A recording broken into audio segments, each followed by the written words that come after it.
সুজি আমার চিংড়িটা তুলে নিলি কেন রে পাত থেকে? এখানটা আমাকে দিয়েছিল, দুটো চিংড়ি নিয়েছিলাম। এটা আমি আরেকটা নিয়েছিলাম। এটা আমার চিংড়িটা তুই নিয়ে নিয়েছিস। চিংড়ি বলিস না?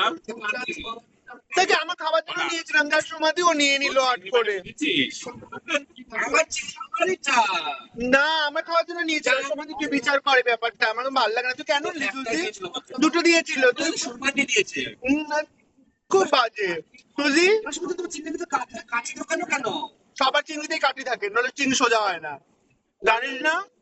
তুই দেখিস না সোজা চিংড়ি কোনোদিনও? আসলে খাবি কি তুই দিচ্ছিস কাটি? কি অবস্থা, আমার বাস থেকে চিংড়িটা তুলে নিল, দেখে খুব বাজে রে সুজি। খুব বাজে, খুব বাজে। ওই জন্য না না, খুব বাজে সুজি। আমার পাত থেকে দেখো, আমি একটা গোটা চিংড়ি নে নে নে, খা খা খা, এটাও খা খা খা খা। ভাল লাগে না যত সব।